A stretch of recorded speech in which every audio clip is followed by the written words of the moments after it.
Thank you very much, sir. Thank you very much, sir. Thank you. చాలా బాగా పరిచయం చేశారు. Happy evening to all Impact family members. This is Sulochana Sanjeev from Warangal. ఇంతటి గొప్ప అవకాశాన్ని ఇచ్చినటువంటి ఇంపాక్ట్ ఫౌండేషన్ వ్యవస్థాపకులు గౌరవనీయులు శ్రీ గంప నాగేశ్వరరావు సార్ గారికి, అదేవిధంగా కోఆర్డినేటర్ కదం కృష్ణమూర్తి గారికి, మెంటార్స్ ఆర్వీఆర్ గారు, వెంకట శ్రీరామ్ గారికి, ట్రైనర్ వాసు సార్ గారికి, వేణు సార్ గారికి, సీనియర్ ఫెసిలిటేటర్ అయినటువంటి సుబ్బారావు గారికి, నా తోటి ఫెసిలిటేటర్స్ కి, ముఖ్యంగా ఈపీఎస్ 38 బ్యాచ్ లో ఉన్నటువంటి సభ్యులందరికీ కూడా నా యొక్క శుభ సాయంత్రం. ఈపీఎస్ 38 బ్యాచ్ లో ఉన్నటువంటి మీ అందరికీ కూడా అభినందనలు. ఎందుకంటే మీ యొక్క విలువైన సమయాన్ని ఇక్కడ చాలా బాగా చక్కగా యూటిలైజ్ చేసుకుంటున్నారు కాబట్టి ఇది మీ యొక్క విజయానికి తొలిమెట్టుగా భావించండి. Thank you. All the very best for you. నాకు జన్మనిచ్చినటువంటి నా యొక్క తల్లిదండ్రులకి, నాకు విద్యా బుద్ధులు నేర్పించినటువంటి నా యొక్క గురువులకి, పెద్దలకి నా యొక్క పాదాభివందనములు. ముందుగా ఒక శ్లోకము. సహనావతు సహనౌ భునక్తు సహ వీర్యం కరవావహై తేజస్వినామదీతమస్తు మా విద్విషావహై. ఓం శాంతి శాంతి శాంతి. ముందుగా మీ అందరు కూడా ఫస్ట్ ఒక స్పీకర్ కు ఉండవలసినటువంటి ఒక గొప్ప లక్షణం ఏంటంటే, మనము ఎప్పుడు కూడా చాలా చిరుదరహాసంతో అంటే స్మైల్ తో ఉంటే అది వినడానికి చాలా యాక్టివ్ గా ఉంటారు, చెప్పడానికి చాలా యాక్టివ్ గా ఉంటారు. కాబట్టి మనం ముందుగా ఏదైనా స్టార్ట్ చేసినప్పుడు మన యొక్క స్పీచ్ లో ఫస్ట్ స్మైల్ అనేది మెయింటైన్ చేయండి అందరు కూడా.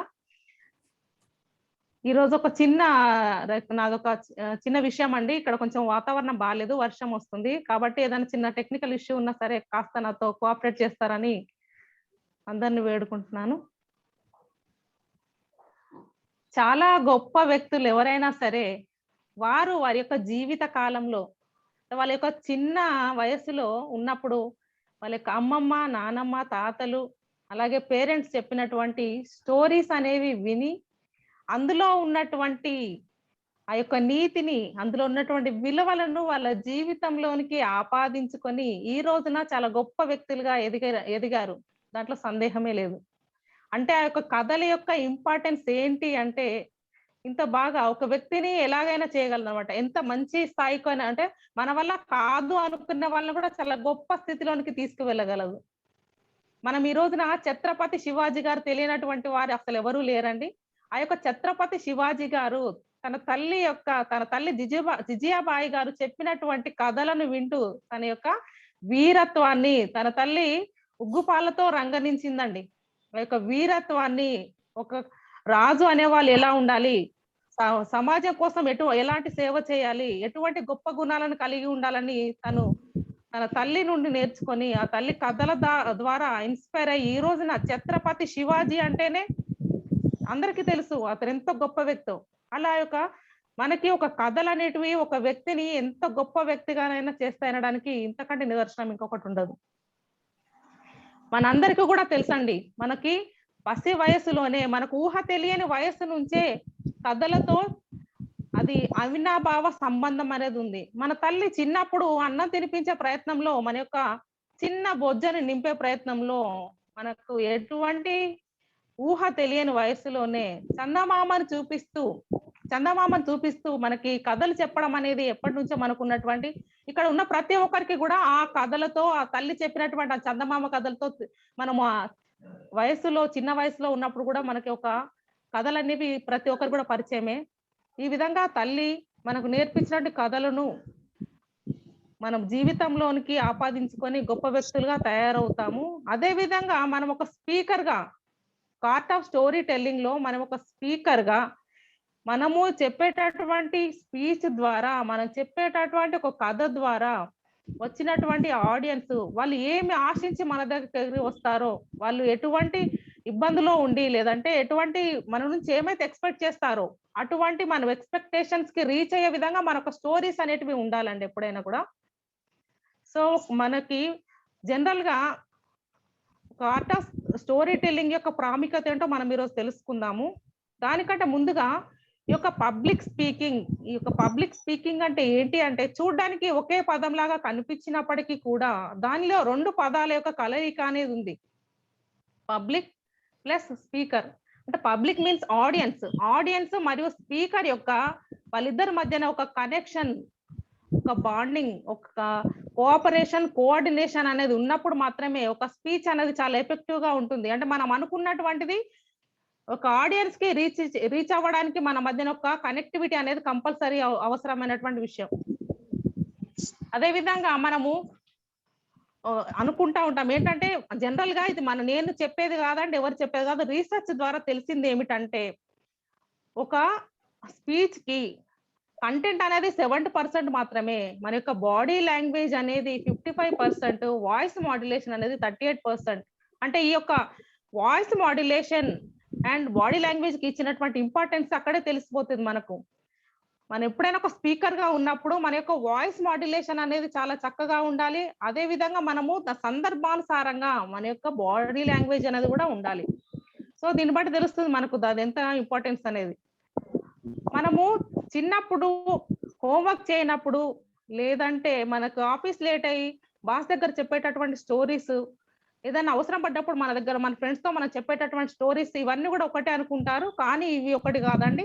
ఈ యొక్క ఆర్ట్ ఆఫ్ స్టోరీ టెల్లింగ్ కి దానికి చాలా డిఫరెన్స్ ఉంటుంది. ఆ మధ్యలో ఉన్నటువంటి డిఫరెన్స్ ని మనము తెలుసుకునగలిగేటటువంటి విషయాన్ని మనం ఈరోజు తెలుసుకుందాము. మనకేంటంటే ఈ ఆర్ట్ ఆఫ్ స్టోరీ టెల్లింగ్ ఏంటో చెప్తాను.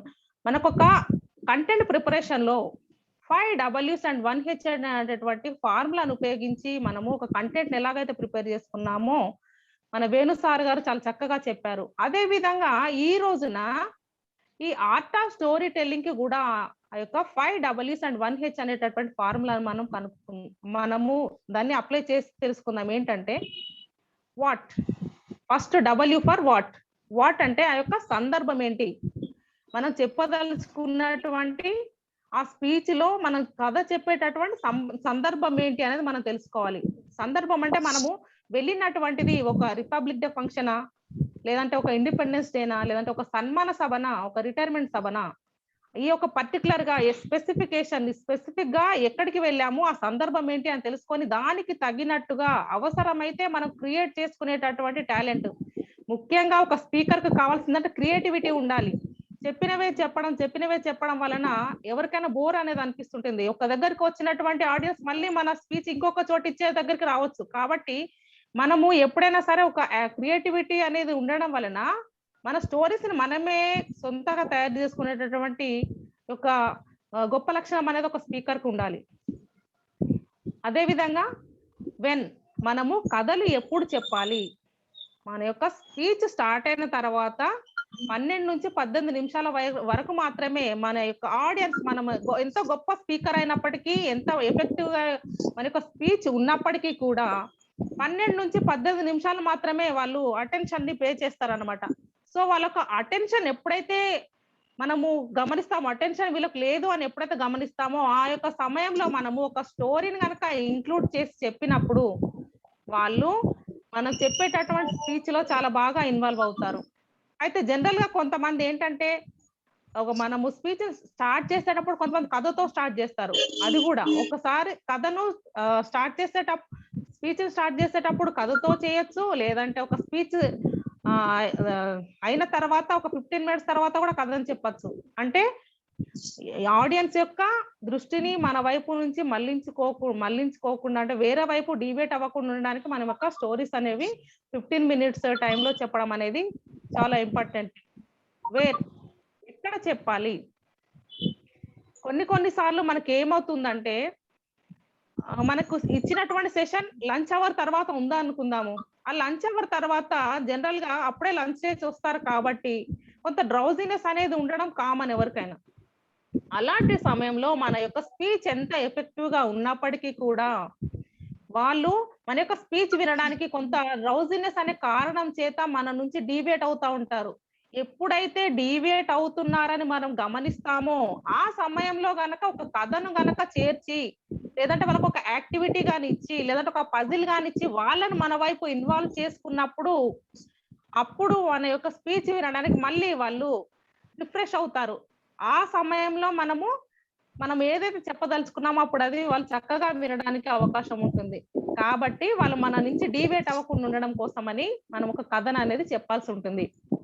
హూ డబ్ల్యూ ఫర్ హూ అంటే మన స్పీచ్‌కొచ్చినటువంటి ఆడియన్స్ ఎవరు?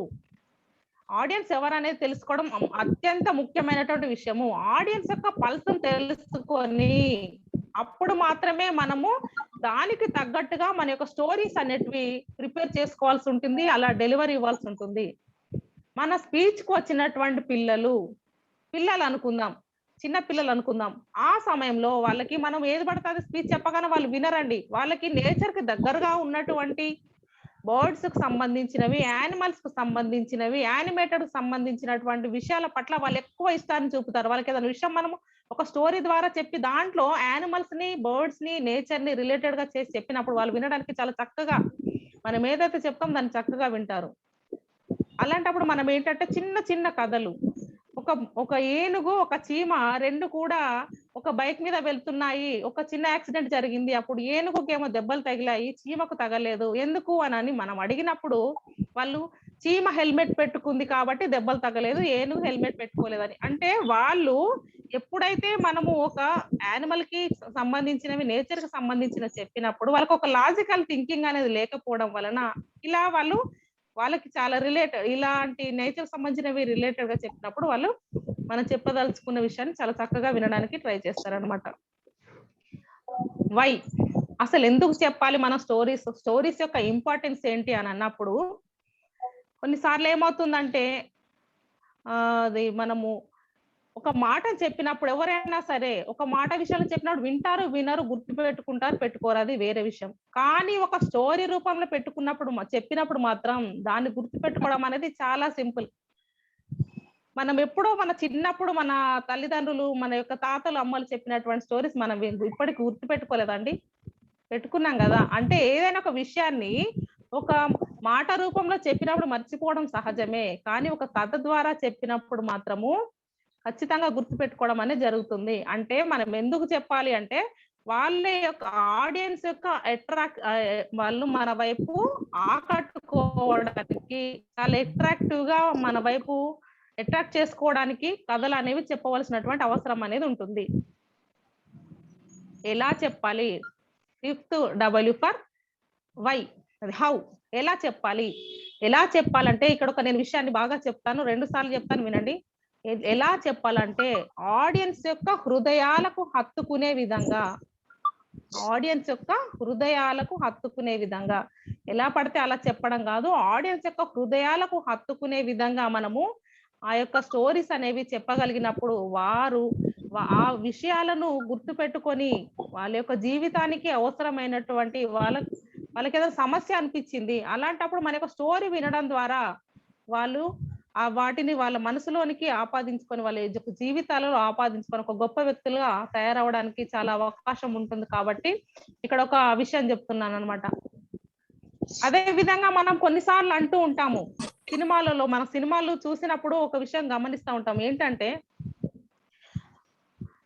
వాళ్ళు పాపం ఒక 2 సంవత్సరాలు సినిమా తీస్తారండి. తీసిన తర్వాత రిలీజ్ అయిన ఫస్ట్ డేనే వాళ్ళు చెప్పేస్తారు. సినిమా హిట్టా? ఫ్లాపా? అని. అంటే ఏంటి? ఆ కంటెంట్ ఎలా ఉంది? కంటెంట్‌లో ఆ సాంగ్స్ ఎలా ఉన్నాయి? దాని స్క్రీన్ ప్లే ఎలా ఉంది? డైరెక్షన్ ఎలా ఉంది? ఇలాంటి విషయాలన్నీ ఆడియన్స్ అనే వాళ్ళు డిసైడ్ జేస్తారు. వాళ్ళెంత బడ్జెట్ పెట్టుకొని ఆ సినిమా తీసినప్పటికీ, వాళ్ళెంత కష్టాన్ని కోర్చి, ఎంత ప్రమాదానికి ఓర్చి ఫైట్స్ అట్లాంటివి పెట్టినప్పటికి కూడా, ఆ కథ వాళ్ళకు నచ్చితేనే వాళ్ళు రీచ్ అవుతారు. వాళ్ళ మనసుకు హత్తుకునేలాగా ఇప్పుడు చెప్పాను గదా! వాళ్ళ యొక్క మనసుకు హత్తుకునేలాంటి కథ ఉన్నప్పుడు మాత్రమే వాళ్ళు రీచ్ అవుతారు. అంతే తప్ప ఇది ఇంత పెద్ద బడ్జెట్ పెట్టి తీశారు. ఇంత గొప్ప హీరో‌ని పెట్టి తీశారంటే మాత్రం అది కాదండి. వాళ్ళకి ఆ కథ నచ్చాలి. వాళ్ళ యొక్క కథనం నచ్చాలి. అది అప్పుడు మాత్రమే వాళ్ళు అది రీచ్ అవుతుంది. ఆ సినిమా అనేది హిట్ అవుతుంది. సో, మనం వచ్చినటువంటి ఆడియన్స్ ఎవరైనా సరే, మనం ముందున్నటువంటి వ్యక్తులు చాలా గొప్ప గొప్ప వ్యక్తులు గూడా వస్తా ఉంటారు. ఆ గొప్ప వ్యక్తులను మనము కన్విన్స్ చేయగలిగేలా మన యొక్క స్టోరీస్ అనేటివి మనం ప్రిపేర్ చేసుకోవాల్సుంటుంది.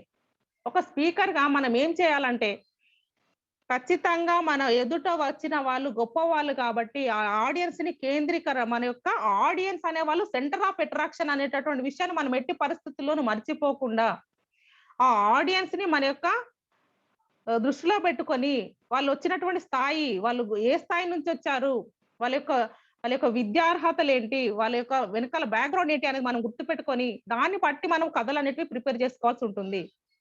ఇన్ కేస్ మన యొక్క స్పీచ్‌కి యువకులొచ్చారనుకుందాం. ఈ మధ్య కాలంలో యువకుల యొక్క పరిస్థితి ఎలా తయారైందంటే, టైమ్ మేనేజ్‌మెంట్ అనేది ఉండట్లేదు. ఒక గోల్ సెట్టింగ్ అనేది ఉండట్లేదు. చిన్న చిన్న విషయాలకే టెంప్ట్ అయిపోయి సూసైడ్ అటెంప్ట్స్ అనేటివి చేస్తా ఉన్నారు. కాబట్టి అటువంటి సమయంలో మనం ఏం చేయాలంటే, ఈ యొక్క యువకులు గనక ఎక్కువ మంది ఉన్నప్పుడు మనము వాళ్ళని దృష్టిలో పెట్టుకొని, వాళ్ళకి అబ్దుల్ కలాం గారివి, వివేకానంద గారి అంటే నిజ జీవితంలో జరిగినటువంటి సంఘటనలు గనక మనం జోడించి చెప్పినప్పుడు, వాళ్ళ యొక్క హృదయాలకి ఆకట్టుకునేలాగా మనం చెప్పినప్పుడు, వాళ్ళు కొంతైనా మారుతారండి. వాళ్ళ మన యొక్క ఉద్దేశ్యం ఏంటి? కథ చెప్పడంలో ఉద్దేశ్యం ఏంటి? వచ్చినటువంటి వ్యక్తుల యొక్క వాళ్ళు ఏది ఎక్స్‌పెక్ట్ చేసి మన నుంచి ఇక అక్కడి వరకి మన యొక్క స్పీచ్ వినడానికి వచ్చారో, వాళ్ళ యొక్క ఎక్స్‌పెక్టేషన్స్‌కి రీచ్ అయ్యేలాగా మన యొక్క స్టోరీ అనేది అవసరమైతే మనమే క్రియేట్ చేసుకోవాలని ఇంతకు ముందే చెప్పాను. కాబట్టి ఆ యొక్క విషయాన్ని మనం దృష్టిలో పెట్టుకొని యువకులు వచ్చినప్పుడు ఇలాంటి ఆ రోజున అబ్దుల్ కలాం గారు తన యొక్క పైలట్ అనేటటువంటి డ్రీమ్ తనకి పైలట్ అవ్వాలనేటువంటి కోరికైతే చాలా ఎక్కువగా ఉంది. కానీ తప్పనిసరి పరిస్థితిలో తను ఆ యొక్క ఉద్యోగానికి సెలెక్ట్ కాలేకపోయారు. చాలా బాధపడ్డారు. ఏంటి నాది అని చెప్పేసి చాలా ఫీల్ అయ్యారు. కానీ సార్ అక్కడే ఆగిపోలేదు. తరువాత ఒక సైంటిస్ట్ అయ్యారు. ఇస్రోలో జాయిన్ అయ్యారు. ఎంతో గొప్ప ఆవిష్కరణలు చేశారు. అది మనందరికీ తెలుసు. ఆ రోజున గనక అబ్దుల్ కలాం గారు అక్కడే ఆగి ఉన్నట్లయితే, ఈ రోజున మనం ఒక గొప్ప రాష్ట్రపతిని గాని, ఒక గొప్ప సైంటిస్ట్‌ని గాని, మిస్సైల్ మ్యాన్ ఆఫ్ ఇండియా అని కానీ మనం ఈరోజు చూసేవాళ్ళమా? ఆయన యొక్క ఆస్తి 5,000 పుస్తకాలు చదివారు. అంటే ఆయనను చూసి గమనించండి. ఎంత గొప్ప వ్యక్తిని మనం ఈ రోజున అనుకునే వాళ్ళమండి. ఆయన ఒక పైలట్ అయ్యి అక్కడితోనే తను ఉండి ఉంటే, ఈ రోజున మనం ఒక గొప్ప సైంటిస్ట్‌ని గాని, ఒక గొప్ప రాష్ట్రపతిని గాని, ఈ రోజున మనం అందరం గూడా ప్రతి ఒక్కరు ఏ యువకులైనా, ఎవరైనా సరే మనం అడుగుతాము మీ యొక్క ఇన్‌స్పిరేషనల్ క్యాండిడేట్ ఎవరు అంటే, చాలా వరకు అబ్దుల్ కలాం గారంటే నాకు చాలా ఇష్టం. వివేకానంద గారంటే నాకు చాలా ఇష్టం అని చెప్పేవాళ్ళు చాలా మందుంటారు. అంటే ఏంటి? వాళ్ళు సమాజానికి వాళ్ళు చేసినటువంటి సేవ. వాళ్ళు వచ్చారు, సమాజానికి ఇచ్చారు. వాళ్ళు వచ్చి వెళ్ళలేదు, సమాజానికి ఇచ్చి వెళ్లారు. వాళ్ళు 100% మనుషుల కోసమే, సమాజం కోసమే వారి యొక్క సేవలను ఇచ్చి మనల్ని ఈ రోజున వాళ్ళ కోసం మాట్లాడుకొని, వాళ్ళని ఒక ఇన్‌స్పిరేషన్‌గా తీసుకునేటటువంటి స్థాయిలో ఉండగలిగారంటే, ఆలోచించండి ఈ రోజున యువకులు ఈ యొక్క అబ్దుల్ కలాం గారిని గాని, వివేకానంద గారిని గాని ఒక ఇన్‌స్పిరేషన్‌గా తీసుకున్నప్పుడు వాళ్ళెందుకు విజయాన్ని సాధించలేరండి? కాబట్టి మనం యువకులు ఉన్నప్పుడు అలాంటి నిజ జీవితంలో జరిగినటువంటి రియల్ స్టోరీస్‌ని గనక మనము ఇంక్లూడ్ చేస్తూ చెప్పినప్పుడు మన యొక్క స్పీచ్ అనేది ఎఫెక్టివ్‌గా ఉంటుంది. అదే విధంగా మనము ఏదైతే వాళ్ళకి ఇవ్వదలుచుకున్నామో అది వాళ్ళ యొక్క హృదయాలకు రీచ్ అవుతుంది. వృద్ధులు వచ్చారనుకుందాం. మన యొక్క స్పీచ్‌కి వృద్ధులు వచ్చారు. అలాంటప్పుడు మనం ఏం చేయాలి? వాళ్ళకి ఇవన్నీ అబ్దుల్ కలాం గారి గురించి, వివేకానంద గారి గురించి చెప్పినప్పుడు వాళ్ళు రీచ్ అవుతారా అండి? కాదు. వాళ్ళకి రామాయణం, మహాభారతం, రామాయణంలోని రాముడి యొక్క గొప్పతనము, ఆయన యొక్క రామరాజ్యం ఎలా వచ్చింది? రామరాజ్యంలో ఆయన యొక్క గొప్పతనం ఏంటి? ఆయన యొక్క పరిపాలన ఏంటి? ఆయన యొక్క కార్యదక్షత ఏంటి? ఇటువంటి విషయాలను మనం ఇంక్లూడ్ చేస్తూ చెప్పడం. ఆ యొక్క తన యొక్క తండ్రి యొక్క గొప్పతనం గురించి అంటే ఇలా ఒక వృద్ధులు వచ్చినప్పుడు వాళ్ళు రామాయణం, మహాభారతం లాంటి వాటికి చాలా ఎక్కువగా కనెక్ట్ అవుతా ఉంటారు. అదే విధంగా అందరూ కలిసి ఉన్నారనుకుందాం. వృద్ధులు ఉన్నారు, యువకులు ఉన్నారు, చిన్న పిల్లలున్నారు. ఇలాంటప్పుడు ఎలా అండి? ఒక కథ ఎలా చెప్పాలి? ఒక్కొక్కరికి ఒక్కో కథ చెప్పడం అనేది కుదరదు గదండీ! కాబట్టి మనమేంటంటే, అందరికీ సెట్ అయ్యేలాగా ఫర్ ఎగ్జాంపుల్ టైమ్ మేనేజ్‌మెంట్ కోసం జెప్దామనుకుందాం. టైమ్ మేనేజ్‌మెంట్ కోసము చిన్న పిల్లలకైనా, పెద్దవాళ్ళకైనా, యువకులకైనా ఒక చిన్న స్టోరీ జెప్దామనుకుందాం. చీమ, మిడత మనకు దెలిసిందే. గ్రాస్ హాపర్ అనే చీమ, ఈ చీమ ఏంటంటే చాలా కష్టపడుతుంది. కష్టపడి తనకి కావాల్సినటువంటి ఆహారాన్ని ముందుగానే సమకూర్చుకొని, స్టోర్ చేసుకొని, కష్టకాలం వచ్చినప్పుడు ఒకవేళ దానికి ఆరోగ్యం బాలేకపోయినా, వాతావరణం అనుకూలించకపోయినా, అది మళ్ళా తన యొక్క ఆహారం కోసము ఇబ్బంది పడకుండా ముందే స్టోర్ చేసి పెట్టుకుంటుంది. మిడత అనేది ఏం చేస్తుంది?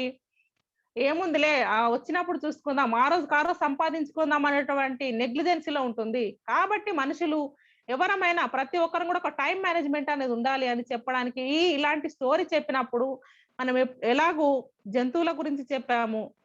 పిల్లలు కనెక్ట్ అవుతారు. టైమ్ మేనేజ్‌మెంట్ కోసం చెప్పాము. ప్రతి ఒక్కరు కనెక్ట్ అవుతారు. ఇలా చాలా అందరూ గనక మిక్స్ అయ్యి ఉన్నటువంటి ఆడియన్స్ ఉన్నప్పుడు మనం ఇట్లాంటి చిన్న స్టోరీస్ అనేది ఇంక్లూడ్ చేయొచ్చు. కొన్ని సార్లేంటంటే మనము స్పెసిఫిక్‌గా హైదరాబాద్‌కి స్పీచ్ ఇయ్యడానికెళ్ళామండి. అక్కడేంటి హైదరాబాద్ నవాబుల యొక్క గొప్పతనం కోసము మన యొక్క స్పీచ్‌లో యాడ్ జేసుకున్నప్పుడు హైదరాబాద్ ప్రజలు అరే! మా ప్రాంతం కోసం చెప్తున్నారే అని చెప్పి మన యొక్క స్పీచ్ వైపు అట్రాక్ట్ అవ్వడానికి చాలా ఛాన్సెస్ ఉంటాయి. అంతే కాకుండా మనం వరంగల్‌కొచ్చాం స్పీచ్ ఇవ్వడానికి. వరంగల్‌కొచ్చినప్పుడు కాకతీయుల యొక్క స్టోరీస్ గనక మనం ఇంక్లూడ్ చెప్పినప్పుడు వాళ్ళు చాలా హ్యాపీగా ఫీల్ అవుతారు. రుద్రమదేవి గారి యొక్క వీరత్వము, ప్రతాపరుద్రుడి యొక్క పాలన, గణపతి దేవుడి యొక్క శాసనాలు అంటూ మనం ఇలా స్టార్ట్ చేసామనుకోండి, చాలా చక్కగా వాళ్ళకి అరే! మా కోసమే, మా ప్రాంతం కోసం చెప్తున్నారు గదా! అని చెప్పేసి వాళ్ళకి ఇంట్రెస్ట్ లేకపోయినా మా కోసం చెప్తున్నారని ఇంట్రెస్ట్ తెచ్చుకొని మరి వింటారు. ఇలాంటి పాయింట్స్ మనం ఖచ్చితంగా ఒక స్పీకర్‌గా మనం తెలుసుకోవాల్సి ఉంటుంది. నంబర్ 1 అంటే ఎప్పుడు గూడా స్మైల్ అనేది మెయింటైన్ చేయాలి. ఎదుటుగా వచ్చినటువంటి ఆడియన్స్ మనల్ని గమనిస్తారు. మనం ఎటువంటి మూడ్‌లో ఉన్నాము. వాళ్ళు మనల్ని గమనిస్తానే ఉంటారండి. మనం అనుకుంటాం ఏముందిలే నేను చెప్పేసొస్తానని. కానీ అది అలా కాదు. మన యొక్క ఫేషియల్ ఎక్స్‌ప్రెషన్స్‌ని బట్టి, మన యొక్క బాడీ లాంగ్వేజ్‌ని బట్టి వాళ్ళు అర్థం చేసుకుంటారు. వీళ్ళెలాంటి మూడ్‌లో ఉండి చెప్తున్నారు. మనము చెప్పేటప్పుడు వాళ్ళకి అనిపించాలి. అదొక కుతూహలం అనేది మనల్ని చూస్తూనే కలగాలి. కాబట్టి ఒక స్పీకర్‌గా మనం ఎప్పుడు గూడా చిరునవ్వును మెయింటైన్ చేయాలి. ఆడియన్స్ వాళ్ళు గమనిస్తున్నారన్నటువంటి విషయాన్ని మనం ఖచ్చితంగా మైండ్‌లో పెట్టుకోవాల్సుంటుంది. ప్రాంతానికి వెళ్ళినప్పుడు ఆ ప్రాంతంలో ఉన్నటువంటి గొప్ప విషయాలేంటి మనం తెలుసుకొని, దానికి రిలేటెడ్‌గా మనం చెప్పినప్పుడు మన యొక్క స్టోరీ అనేది ఖచ్చితంగా సక్సెస్ అవుతుంది. దాన్ని వాళ్ళ యొక్క హృదయాలకు హత్తుకుంటారు. వాళ్ళ యొక్క జీవితాంతం గూడా గుర్తుపెట్టుకుంటారు. కాబట్టి నేను చెప్పినటువంటి ఈ విషయాలను గుర్తుపెట్టుకోండి. ఖచ్చితంగా మీరొక సక్సెస్‌ఫుల్ స్పీకర్ అవ్వగలుగుతారు. ఒకరోజు రా కృష్ణుడు అండ్ బలరాముడు. కృష్ణుడు, బలరాముడు ఇద్దరు కూడా ఒక అడవిలో నడుచుకుంటూ వెళ్తారు. నడుచుకుంటూ వెళ్తుండగా చీకటవుతుంది. చీకటైన సమయంలో కృష్ణుడంటాడు, "బలరామా! మనం ఈ చీకట్లో మనం ప్రయాణం చేస్తూ వెళ్తే చాలా ప్రమాదం ఉంటుంది. చాలా దట్టమైనటువంటి అడవి ఉంది. అడవిలో ఏమైనా క్రూర మృగాలొచ్చి మన మీద అటాక్ చేస్తాయి. కాబట్టి ఈ రోజున మనకు వెళ్ళడానికి కుదరదు కాబట్టి ఇక్కడే కాసేపు నైట్ ఇక్కడే విశ్రమించి, రేపు పొద్దున్న నుంచి మన యొక్క ప్రయాణం కొనసాగిద్దాం" అని జెప్పేసి అనుకోని, ఇద్దరనుకుంటారు. సరే, ఈరోజు ఇక్కడ పడుకొని పొద్దున్నే మన యొక్క ప్రయాణం చేద్దాం అని జెప్పేసి డిసైడ్ అయిపోయి, అక్కడే పడుకుందాం అనుకుంటారు. అప్పుడు కృష్ణుడేమంటారు, మనము ఇద్దరం పడుకొనుంటే ఈ అడవిలో ఉన్నటువంటి వన్యమృగాలు మన మీద అటాక్ చేస్తే ఇబ్బందవుతుంది కదా! కాబట్టి నేను కాసేపు పడుకుంటాను. నువ్వు కాసేపు కాపలా కాయి. ఆ తర్వాత నువ్వు పడుకో నేను కాపలా కాస్తానని ఒక ఒక డిసైడ్ అయిపోయి కృష్ణుడు పడుకుంటాడు. బలరాముడు ఆ అడవిలో ఇలా సంచరిస్తా ఉంటాడు. కాపలా కాస్తా ఉంటాడు. అటువంటి సమయంలో ఒక పెద్ద రాక్షసుడు మనం సినిమాలో చూస్తాం గదండీ! ఒక పెద్ద రాక్షసుడొచ్చేసి ఈ యొక్క బలరాముడిని చూసి అరే! ఈ మానవుడెవరో వచ్చారు వీడిని భయపెడదామనే ఉద్దేశంతో ఎవరనేవో అని గట్టిగా భయపెడతాడు. ఆ ఆ గొంతుకు భయపడ్డటువంటి యొక్క బలరాముడు చిన్నగా అయిపోతాడు. భయపెట్టినటువంటి రాక్షసుడు పెద్దగా అయిపోతాడు. అరే! నేను భయపెట్టిచ్చింది ఏదో బావుంది గదా! ఇంకొకసారి భయపెట్టిద్దాము. ఇంకా చిన్నగా అయిపోతాడని సరదా, సరదా అనిపించినటువంటి రాక్షసుడు మళ్ళీ ఈ యొక్క బలరాముడిని భయపెట్టడానికి, "ఏయ్! ఎవరు నువ్వు? ఏం చేస్తున్నావు?" అని చెప్పి గట్టిగా అంటాడు. అనేసరికి ఇంకా భయపడ్డటువంటి ఈ యొక్క బలరాముడు ఇంకా చిన్నగా అయిపోతాడు. చిన్నగా అయిపోయి అసలది తట్టుకోలేక "కృష్ణా నన్ను కాపాడు" అనుకుంటూ కింద పడిపోతాడు. అతను పిలిచినటువంటి సౌండ్‌కు లేచినటువంటి కృష్ణుడు, అరే! బలరాముడు పడుకున్నట్టున్నాడు. ఇప్పుడు నేను కదా కాపలా కాయాల్సింది. సరేలే బలరాముడు పడుకోని అని చెప్పేసి మళ్ళీ కృష్ణుడు లేచి ఆ అడవిలో ఇలా సంచరిస్తూ కాపలా కాస్తా ఉంటాడు. మళ్ళీ ఆ రాక్షసుడు ఈ మానవుడి ఇతన్ని గూడా మనం భయపెట్టొచ్చు అనే ఉద్దేశంతో, "ఏయ్! ఎవరు నువ్వు?" అని గట్టిగా అరుస్తాడు రాక్షసుడు. కృష్ణుడు భయపడకుండా, "ఏయ్! ఎవరు నువ్వు?" అని ఇంకా గట్టిగా అరుస్తాడు. ఇదేంటి ఇలా అరవగానే కృష్ణుడు చాలా పెద్దగా అయిపోతాడు. ఈ యొక్క రాక్షసుడు చిన్నగా అయిపోతాడు. కానీ అది తట్టుకోలేడు రాక్షసుడు. నేనింత గొప్ప రాక్షసుడిని నన్ను నేను భయపెట్టాల్సింది ఇతడేంటి నన్ను భయపెడుతున్నాడు అని జెప్పేసి కోపంతో, "ఏయ్! ఎవరు నువ్వు?" అని గట్టిగా అరుస్తాడు మళ్ళీ. అరిచేసరికి కృష్ణుడు ఒక్కసారిగా "ఎవరు నువ్వు? ఎందుకొచ్చావు? ఏంటి నీ యొక్క నీవు ఎందుకొచ్చావిక్కడికి? ఏం కావాలి నీకు?" అని జెప్పేసి గట్టిగా 2, 3 ప్రశ్నలు అడిగేసరికి ఒక రాక్షసుడు ఇంకా చిన్నగా అయిపోతాడు. తెల్లవారుతుంది. ఈ యొక్క కృష్ణుడు, బలరాముడు ఇద్దరు ప్రయాణం కొనసాగిస్తారు. రాత్రి జరిగినటువంటి సంఘటన గుర్తుకొచ్చినటువంటి బలరాముడు, "కృష్ణ నీకొక విషయం తెలుసా? నైట్ నన్ను ఒక పెద్ద రాక్షసుడు నన్ను భయపెట్టిచ్చాడు. నేను భయపడి స్పృహ తప్పి పడిపోయాను కృష్ణ. నాకెంత భయం అనిపిచ్చిందో తెలుసా?" అని జెప్పేసి ఇలా భయపడతా జెప్తాడు. అప్పుడు కృష్ణుడు, "ఏంటి నువ్వు చెప్పేటటువంటి రాక్షసుడు ఇతడేనా?" అని చెప్పేసి తన నడుముకు కట్టుకున్నటువంటి ఒక చిన్న రాక్షసుడిని చూపిస్తాడు. "అదేంటి కృష్ణ? నేను రాత్రి చూసి ఇంత భయపడిపోయినటువంటి ఈ యొక్క రాక్షసుడు నువ్వు నడుముకు కట్టుకుని అంతటి చిన్నగా ఎలా మారిపోయాడు కృష్ణ? అరె! ఏం చేశావు? నేనింత భయపడిపోతే నువ్వెలా కట్టుకోగలిగావు కృష్ణ?" అని చెప్పేసి ఈ బలరాముడు ఆశ్చర్యంగా చూస్తా ఉంటాడు ఈ యొక్క కృష్ణుడిని. "బలరామా! నీవు రాక్షసుడిని చూసి నువ్వు భయపడ్డావు కాబట్టే అతడు చాలా పెద్దగా అయిపోయాడు. రాక్షసుడు పెద్దగా అయిపోయాడు. అదే అదనుగా చూసుకొని రాక్షసుడు పెద్దగా అయిపోయాడు. నువ్వు భయపడ్డావు కాబట్టే నువ్వు చిన్నగా అయిపోయావు. ఎవరైనా సరే సమస్య ఎదురొచ్చినప్పుడు ఆ సమస్యకి ఎవరైతే భయపడతారో వారు ఆ సమస్య ఇంతున్నప్పుడు ఆ సమస్య భయపడి దాన్ని ఇంకా సమస్య భయపడి ఇంకా పెద్దగా ఊహించేసుకుంటారు. నేను ఆ సమస్యను చూసి ఎదిరించాను కాబట్టే నాకు ఇంత పెద్ద సమస్య గూడా నాకు ఇంత అయిపోయింది. కాబట్టి ఎవరైనా సరే సమస్యను చూసి భయపడ్డప్పుడు అది మనల్ని భూతంలాగా భయపెడుతుంది. కాబట్టి ఎప్పుడైనా సమస్యలనేటివి వచ్చినప్పుడు వాటికి ఎదురీదాలి తప్ప సమస్యల్లోనే ఉండిపోయి ఇంకా భయపడుతూ మన యొక్క సమస్యని ఇంకా క్లిష్టతరంగా చేసుకోకూడదు అని ఈ యొక్క బలరాముడికి కృష్ణుడు చెప్తాడు. చూసారండి? మనం కొంతమంది విద్యార్థులుంటారు. చాలా బాగా చదువుతారు. చాలా బాగా చదువుతారు. ఎగ్జామ్స్ రాస్తారు. చాలా మంచి మార్కులు తెచ్చుకుంటారు. ఇంటర్వ్యూ అనేసరికి భయపడిపోయి, ఇంటర్వ్యూలో ఫెయిల్ అయిపోయి, నాకింకా ఉద్యోగం రాలేదనేటటువంటి ఒక భయానికి లోనైపోయి, తన యొక్క జీవితమే వ్యర్థం అనుకుంటారు. ఇటువంటి వారికి ఇలాంటి కథ చెప్తే ఎలా ఉంటుంది? వాళ్ళలో ధైర్యం నింపిన వాళ్ళం అవుతాం కదా మనం. కొంతమంది పిల్లలుంటారు. మ్యాథ్స్ అంటే నాకు భయం సార్. చాలా భయం. మ్యాథ్స్ నేను చెయ్యలేను. నాకు చిన్నప్పటి నుంచి కూడా భయం. ఇదే స్టోరీని గనుక మనం చిన్న పిల్లలకి మ్యాథ్స్ అంటే పెద్ద భూతం గాదు. నువ్వు దాన్ని చాలా పెద్దగా ఊహించుకుంటున్నావు కాబట్టి నిన్ను భయపెడుతుంది. నువ్వు దాన్ని తీసేసేయి. నీ మైండ్‌లో నుంచి ఆ భయాన్ని తీసేసేయి. అప్పుడు ఈ యొక్క మ్యాథ్స్ అనేది చాలా చిన్న విషయం నీకు అని చెప్పేసి మనం ఎప్పుడైతే వాళ్ళని మోటివేట్ చేస్తామో, అప్పుడు వాళ్ళు దాన్ని చాలా సులువుగా తీసుకొని ప్రాక్టీస్ చేయడం స్టార్ట్ జేస్తారు. అంతేకాని వాళ్ళకి సమస్య అనేది మనం భయపడుతూ ఉండి 10థ్‌కొచ్చినా, ఇంటర్‌కొచ్చినా, డిగ్రీకొచ్చినా మ్యాథ్స్ అంటే నాకు చాలా భయం. నేను చెయ్యలేను. నేను మ్యాథ్స్ గ్రూపే తీసుకోలేను అని వాళ్ళ జీవితాంతం గూడా మ్యాథ్స్ అంటే భయంగానే బ్రతుకుతారు.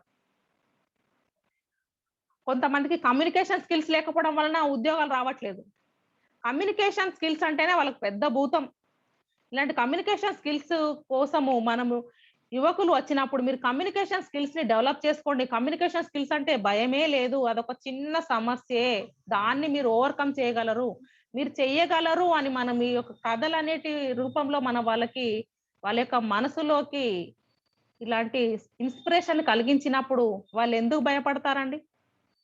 ఇంగ్లీష్ అంటే భయము. మనకి స్టేజ్ ఫియర్ అంటే భయం. స్టేజ్ ఫియర్ అంటే భయమున్న వాళ్ళకి, మ్యాథమెటిక్స్ అంటే భయమున్న వాళ్ళకి, కమ్యూనికేషన్ స్కిల్స్ అంటే భయమున్న వాళ్ళకి, ఇంటర్వ్యూ అంటే భయమున్న వాళ్ళకి, ఇటువంటి స్టోరీస్ చెప్పి వాళ్ళలో ధైర్యాన్ని నింపగలుగుతాము. కాబట్టి ఖచ్చితంగా మనం ఏం చేయాలంటే, ఇలాంటి స్టోరీస్ మన దగ్గర ఉన్నటువంటి ఆడియన్స్ ఎవరు? వాళ్ళ యొక్క ప్రాబ్లమ్స్ ఏంటి? జనరల్‌గా ఈ రోజులలో పడేటటువంటి ఈ యొక్క చిన్న చిన్న సమస్యలు, ఎలాంటి సమస్యలకు వీళ్ళు లోనవుతున్నారు? వాళ్ళ జీవితాన్ని ముందుకు తీసుకువెళ్ళడానికి ఎటువంటి సమస్యల వలన వీళ్ళు వెనకబడిపోతున్నారు అనేటటువంటి విషయాలను గనక మనము ఐడెంటిఫై చేసి వాళ్ళని యొక్క సమస్య ఏంటి తెలుసుకొని దానికి రిలేటెడ్‌గా గనక మనం స్టోరీస్ చెప్పినప్పుడు ఖచ్చితంగా మనము సక్సెస్ అనేది సాధించగలుగుతాము. మనతో పాటు మన ఎదురుగా ఉన్నటువంటి ఆడియన్స్ కూడా మనము గెలిపించగలుగుతాము. అంతేనా ఫ్రెండ్స్? అదే విధంగా నేనొక స్టోరీకి సంబంధించినటువంటి ఒక యాక్రోనిమ్‌ను చెప్తానండి. STORIES stories. స్టోరీస్‌కి సంబంధించి S ఫర్ సింపుల్. మనం చెప్పేటటువంటి స్టోరీ ఎప్పుడైనా చాలా సింపుల్‌గా ఉండాలి. 2-3 పాత్రలు అంటే 2-3 క్యారెక్టర్స్ మాత్రమే మనము ఇంక్లూడ్ చేస్తూ స్టోరీ చెప్పినప్పుడు ఒక కన్‌ఫ్యూజన్ అనేది ఏర్పడదు. అలాంటప్పుడు మనము ఎలాంటి కన్‌ఫ్యూజన్ లేకుండా చెప్పగలుగుతాము. ఇప్పుడు నేను చెప్పాను కదా! బలరాముడు, కృష్ణుడు. ఈ బలరాముడు, కృష్ణుడు ఒక రాక్షసుడు. ఈ 3 క్యారెక్టర్స్ వల్ల మీకెంత ఈజీగా అర్థమైంది నేను చెప్పినటువంటిది. అలా కాకుండా ఇంకొక రాక్షసుడు, వాళ్ళ తమ్ముడు, వాళ్ళ చెల్లి అని ఇలా చెప్పామనుకోండి ఒక కన్‌ఫ్యూజన్ అనేది ఏర్పడి, మనం ఏదైతే చెప్పదలుచుకున్నామో, మనం ఏదైతే మన యొక్క కథ ద్వారా వివరించదలుచుకున్నామో అది సక్సెస్ అవ్వదు. కాబట్టి వీలైనంత తక్కువగా 2-3 క్యారెక్టర్స్ మాత్రమే ఉండేలాగా మన యొక్క స్టోరీని మనము క్రియేట్ చేసుకోగలగాలి. అలా డిజైన్ చేసుకోగలగాలి. అదే విధంగా T, T for time frame. Time frame అంటే మనకు ఇచ్చినటువంటి సమయాన్ని బట్టి ఒక గంట సమయం ఇచ్చారు మనకు. అలాంటప్పుడు ఒక 2-3 స్టోరీస్ చెప్పడానికి అవకాశం ఉంటుంది. అలాంటప్పుడు మనం ఒక 3-5 నిమిషాల టైం గనక తీసుకొని ఒక చిన్న చిన్న స్టోరీస్ అనేటివి చెప్పడం వలన మన యొక్క స్పీచ్ అనేది చాలా ఎఫెక్టివ్‌గా ఉంటుంది. కానీ కొన్ని సార్లు గనక సిట్యుయేషన్ డిమాండ్ చేస్తుందండి. రామాయణ, మహాభారతం లాంటి స్టోరీస్ చెప్పాల్సొచ్చినప్పుడు ఎక్కువ క్యారెక్టర్స్ ఉన్నప్పటికీ, ఎక్కువ టైం తీసుకోవాల్సొచ్చినప్పటికి కూడా సిట్యుయేషన్ డిమాండ్ చేసినప్పుడు మాత్రము తప్పనిసరిగా ఈ టైమ్ లిమిట్ గాని, ఒక క్యారెక్టర్స్ గాని లిమిట్ అనేది మనము అలాంటి విషయానికి కొంత మినహాయింపు అనేది ఇవ్వాల్సుంటుంది. ఓ ఫర్ ఆర్గనైజ్డ్. మనము చెప్పేటటువంటి స్టోరీ ఎప్పుడైనా ఒక ఆర్గనైజ్డ్ వేలో ఉండాలి. ఆర్గనైజ్డ్ వేలే దేని తర్వాత ఏది చెప్పాలి, దేని తర్వాత ఏది చెప్పాలి అనేటటువంటి విషయాన్ని మనము ఒక స్పీకర్‌గా తెలుసుకొనుండాలి. ఫర్ ఎగ్జాంపుల్ ఒక సేమియా పాయసం చేస్తున్నాము మనం. ఈ సేమియా పాయసం చేసేటప్పుడు పాలు, నెయ్యి, జీడిపప్పులు ఈ యొక్క సేమియా ఇవన్నీ వేసి స్టవ్ వెలిగించలేదు. నేను తీసుకొచ్చి మీకిస్తాను. తాగుతారా? అది సేమియా పాయసం అంటారా? అలా ఎలా అయితే ఈ యొక్క సేమియా పాయసాన్ని మీరు ఎలాగైతే యాక్సెప్ట్ చేయట్లేరో, అదే విధంగా ఈ యొక్క ఆడియన్స్ కూడా మనము ఇచ్చినటువంటి స్టోరీని గనక ఒక ఆర్గనైజ్డ్ వేలో చెప్పనప్పుడు వాళ్ళు రిసీవ్ చేసుకోవడం అనేది జరగనే జరగదు. కాబట్టి దీన్ని ఒక ఆర్గనైజ్డ్ వేలో గనక మనము స్టోరీని చెప్పినప్పుడు అది చాలా తొందరగా వాళ్ళ యొక్క మనసులోకి వెళ్తుంది. అదే విధంగా ఆర్ ఫర్ రీజనబుల్. మనం చెప్పేటటువంటి స్టోరీస్ ఎలా ఉండాలంటే చాలా రీజనబుల్‌గా ఉండాలి. మన ఆర్‌వీఆర్ గారు ఫస్టు మన how to overcome stage fear అని చెప్పినటువంటి ఫస్ట్ టాపిక్‌లోనే చెప్పారు. ఎప్పుడైనా సరే మనము కొన్ని ఒక రిలిజియన్‌కి సంబంధించి గాని, పొలిటీషియన్‌కి సంబంధించి గాని, ఒక ఒక లింగ వివక్షత చూపించేటటువంటి విషయాలను గాని ఎప్పుడు కూడా ప్రస్తావించకూడదు అని చెప్పేసి ఫస్ట్ క్లాస్‌లోనే ఆర్‌వీఆర్ గారు చెప్పారు. అంటే మనం చెప్పేటటువంటి స్టోరీ ఇబ్బంది కలిగించకుండా దీని వలన ఎటువంటి ఇబ్బందులు జరగకుండా ఒక ఆమోదయోగ్యమైనటువంటి స్పీచ్‌ని గనక మనము ఆడియన్స్‌లోకి పంపించినప్పుడు మనకి ఇబ్బందిగా అనిపించదు, ఎదుటి వాళ్ళకి కూడా ఇబ్బందిగా అనిపించదు. కాబట్టి మనం చెప్పేటటువంటి స్టోరీస్ ఎప్పుడైనా కూడా చాలా రీజనబుల్ గా ఉండేటట్టుగా మనం చూసుకోవాలి. I for inspirational and immediate to start. మనం చెప్పేటటువంటి స్టోరీస్ ఖచ్చితంగా ఒక ఇన్స్పిరేషన్, మనం ఇందాక చెప్పినటువంటి స్టోరీలో ఏంటండి, ఇన్స్పైర్ అయ్యగలిగేలా.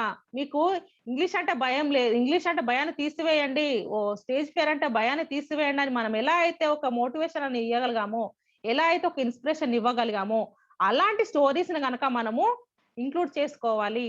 అదే విధంగా ఇమ్మీడియట్ టు స్టార్ట్. మనం చెప్పినటువంటి స్పీచ్ విన్న తర్వాత, మనం చెప్పినటువంటి కథ విన్న తర్వాత వాళ్ళు ఇమ్మీడియేట్ గా వాళ్ళు ఒక కార్యరూపం దాల్చేలాంటి కథలు మనం చెప్పాలి.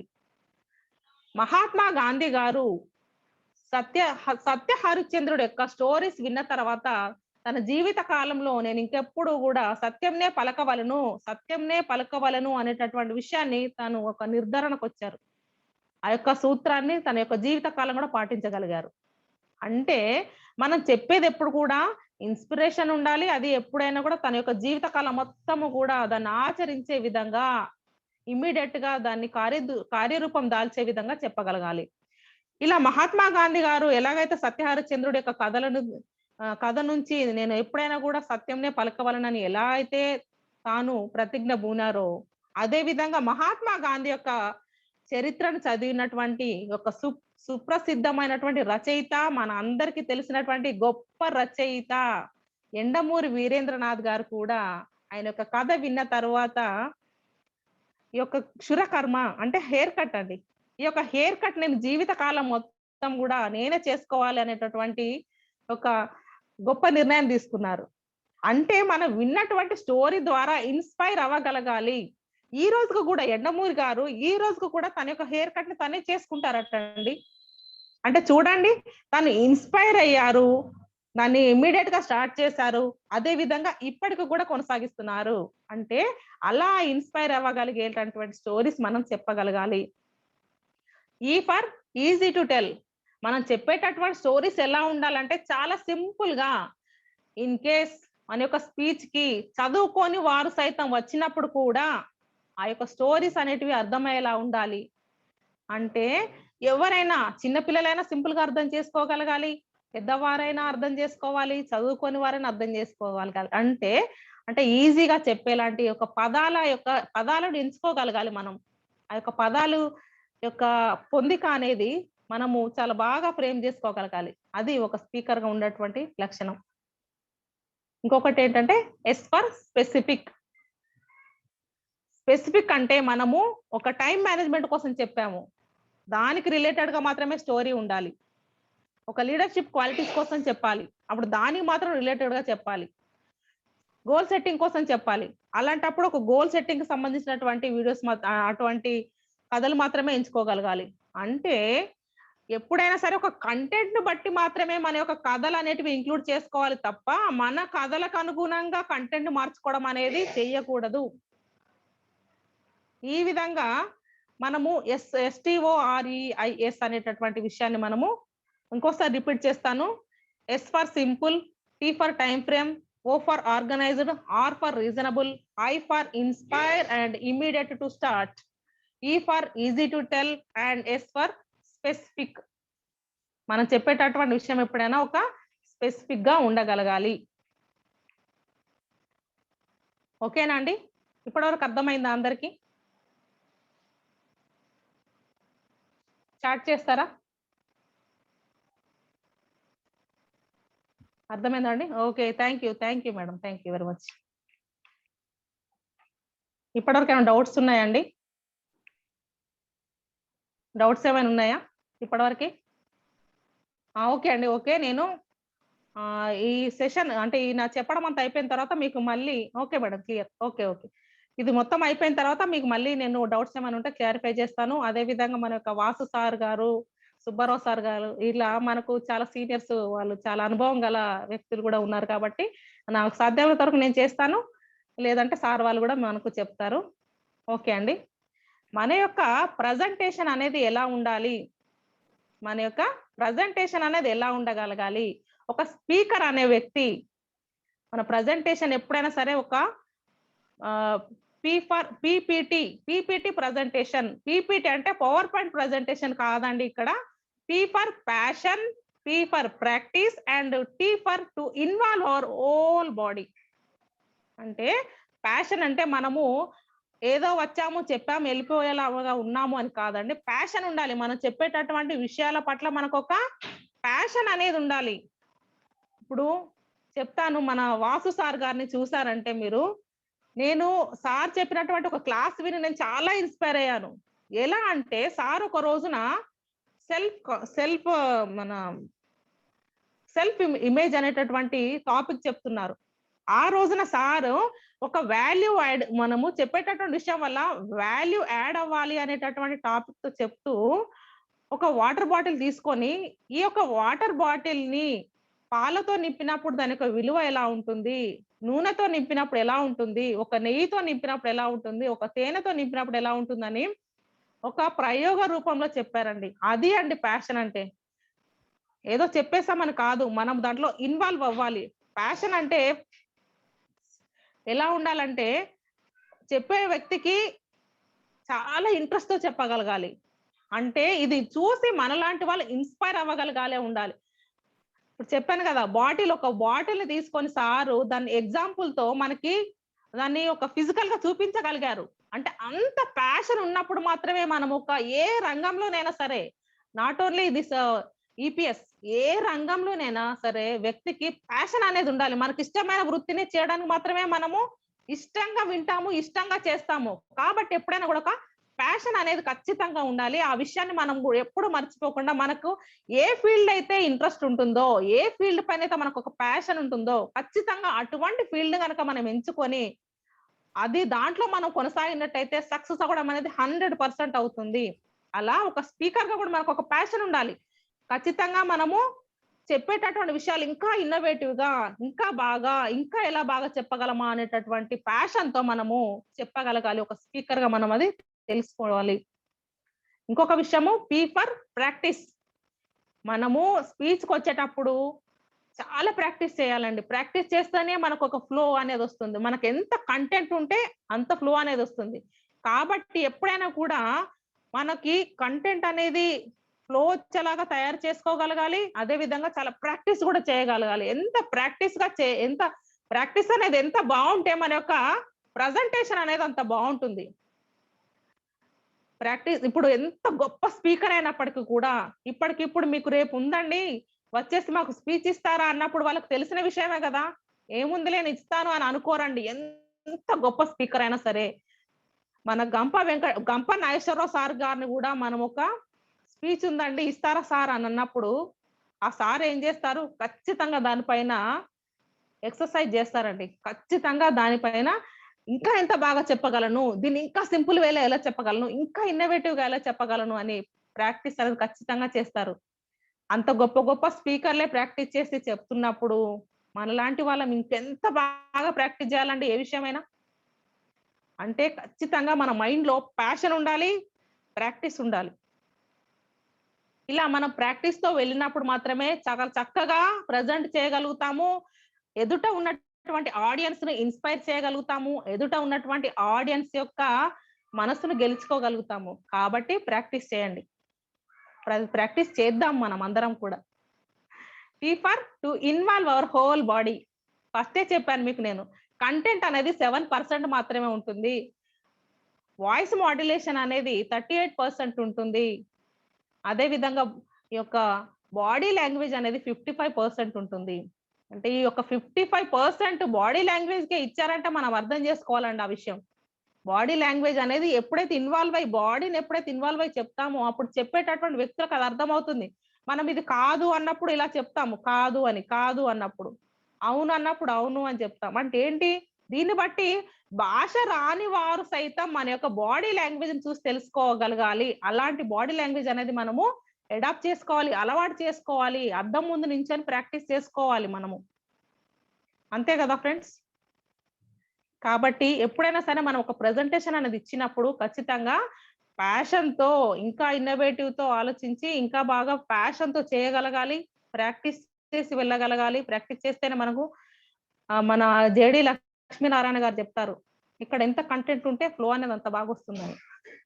అంటే కంటెంట్ అనేది మనం అంత నింపుకోగలగాలి. పుస్తకాలు చదవాలి, యూట్యూబ్ లో ఉన్నటువంటి వీడియోస్ చూడాలి, ఇంకా మనకు తెలిసినటువంటి గొప్ప గొప్ప వ్యక్తుల యొక్క స్పీచ్లు విన్నామనుకోండి, మనం కంటెంట్ అనేది బాగా ఉండగలుగుతుంది మనకు. అప్పుడు మనకు ఫ్లో అనేది బాగా వస్తుంది. కాబట్టి ఖచ్చితంగా కూడా మన యొక్క బాడీని కూడా ఇన్వాల్వ్ చేయగలగాలి. మనం చెప్పేటటువంటి విషయాన్ని బాడీ లాంగ్వేజ్ ని బాగా ఉపయోగించాలి. ఇంకొక విషయం ఏంటంటే, ఒక స్పీకర్ గా మనకు ఉండాల్సినటువంటి ఇంకొక గొప్ప విషయం ఏంటంటే, ఎప్పుడు కూడా మనల్ని ఒక సందర్భానికి ఇన్వైట్ చేస్తారనుకుందాం. ఇన్వైట్ చేస్తారు. కానీ అక్కడ మనల్ని పిలవలేదు. మీరొచ్చేసి మాకు ఒక స్పీచ్ ఇవ్వండి అని చెప్పేసి వాళ్ళేం పిలవలేదు.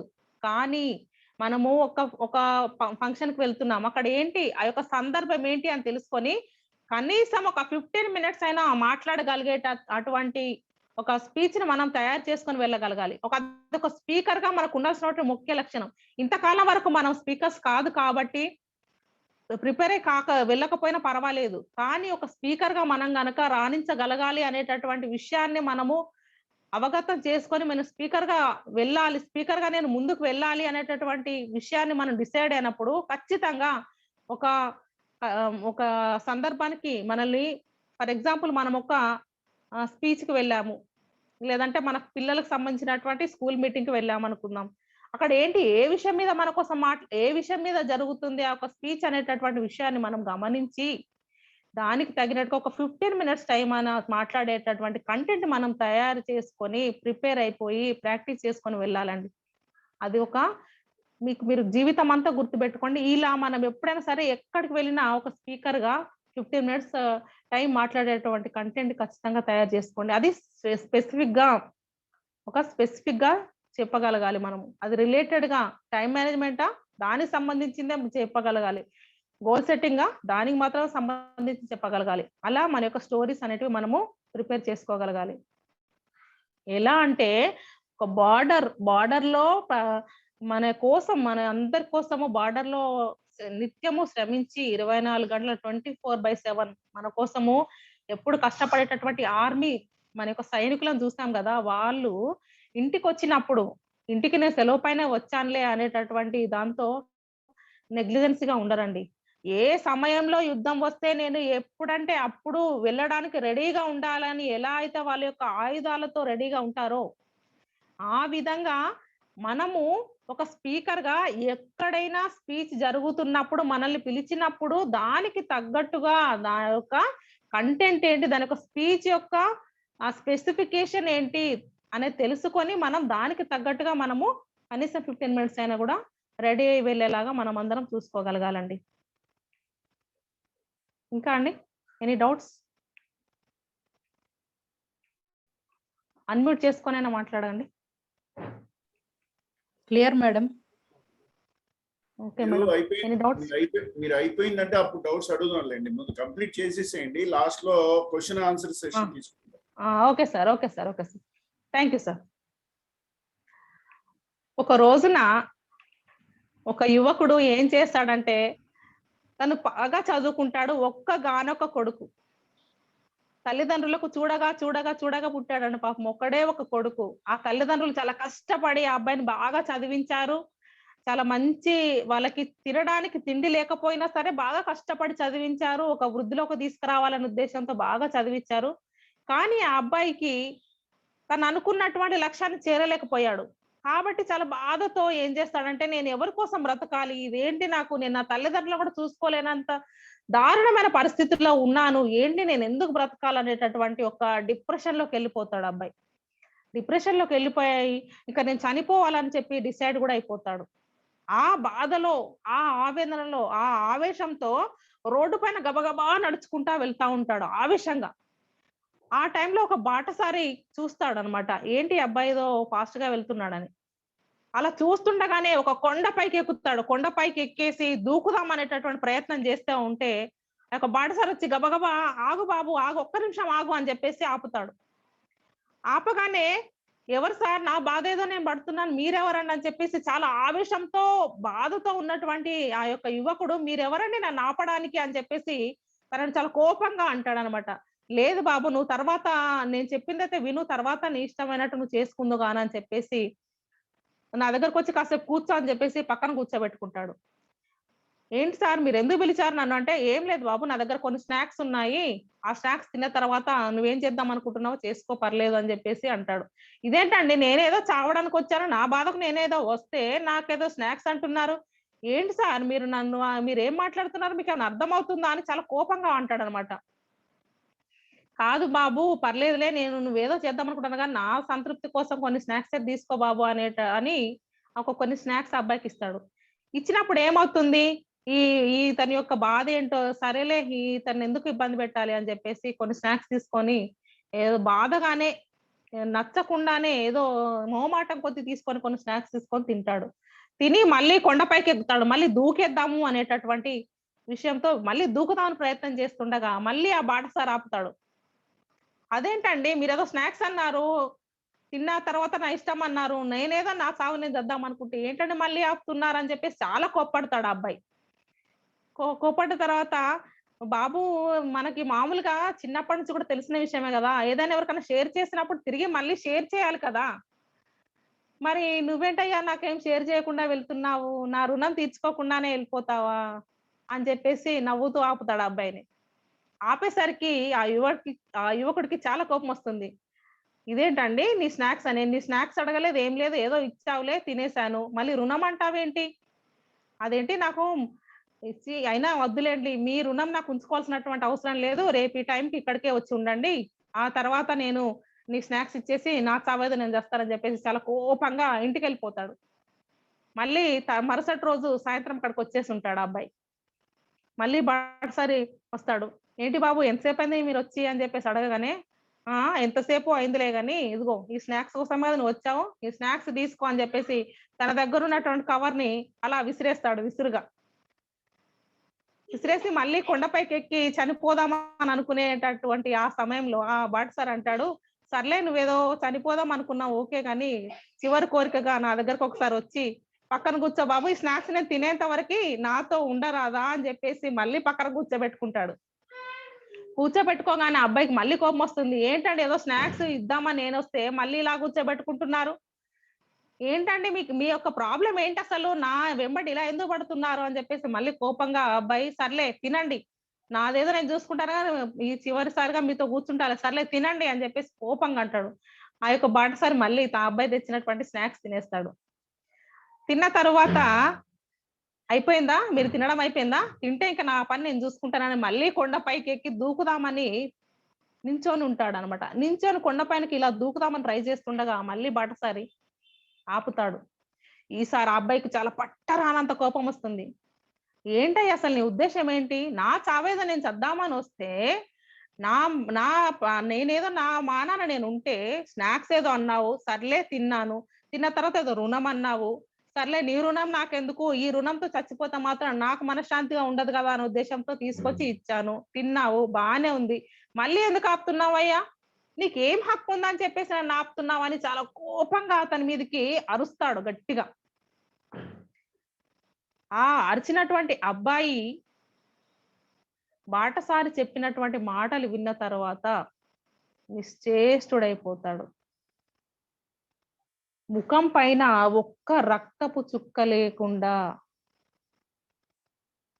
నిశ్చేష్టుడైపోయి బోరున విలపిస్తూ ఆ యొక్క బాటసారి కాళ్ళ మీద పడి ఏడుస్తా ఉంటాడు.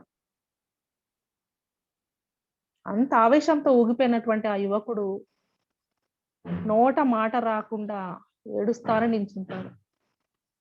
ఏం జరుగుంటుందంటారు? ఆ బాటసారి ఏం చెప్పుంటాడంటారు? బాబు నిన్న నువ్వు చనిపోదామనొచ్చావు. స్నాక్స్ ఇచ్చాను. ఆ స్నాక్స్ ఇస్తే తిరిగి ఇవ్వడానికి ఇప్పుడొచ్చావు నా దగ్గరికి. మరి నీ తల్లిదండ్రులు నిన్ను కష్టపడి తిండికి లేకపోయినా సరే, నిన్ను ఒక గొప్ప స్థాయిలో చూడాలని అనుకున్నారు కదా! నువ్వు లైఫ్‌లో సెటిల్ అవ్వలేదని ఒక చిన్న కారణం చేత ఎలా చనిపోవాలనుకున్నావు? నీ యొక్క తల్లిదండ్రులు ఏమైపోతారు? వాళ్ళ రుణం తీర్చుకోకుండా ఎలా చనిపోదాం అనుకుంటున్నావు? నీకిది భావ్యమేనా? అని జెప్పేసి ఆ బాటసారి అనేసరికి, ఆ అబ్బాయి బాటసారి యొక్క కాళ్ళు మొక్కి వెళ్ళిపోతాడు. చాలా ఫాస్ట్ గా గబా గబా గబా గబా వెళ్తూ ఆ యొక్క తడియారని కన్నులతో తన యొక్క తల్లిదండ్రుల దగ్గరికి వెళ్ళేసి వాళ్ళిద్దరిని తల్లిదండ్రులు ఇద్దరిని ఇట్లా కౌగిలించుకుంటాడు. ఏమైంది నాన్న, ఏమైంది, ఏమైందని ఏడుస్తున్నావు, ఏం జరిగింది అని చెప్పేసి వాళ్ళ యొక్క తల్లిదండ్రులు అడుగుతారు. కాదమ్మా, నేను ఎవరి కోసం బ్రతకాలి, నేను మీ కనీసం నా తల్లిదండ్రులు కూడా చూసుకోవట్లేదే అనేటటువంటి బాధతో నేను చచ్చిపోదాం అనుకున్నానమ్మా అని ఆ బాటసారితో ఇతడికి జరిగినటువంటి అనుభవం మొత్తం వివరిస్తాడు. వివరించి, అమ్మా ఇంకా నా జీవితంలో ఎప్పుడు కూడా నేను ఇటువంటి తప్పుడు నిర్ణయాలు తీసుకోను, ధైర్యంగా బ్రతుకుతానే తప్ప ఇటువంటి తప్పుడు నిర్ణయాలు తీసుకొని నేను ఆత్మహత్య జోలికి వెళ్ళనమ్మా అని చెప్పేసి ఆ మాట ఇస్తాడు అతడు.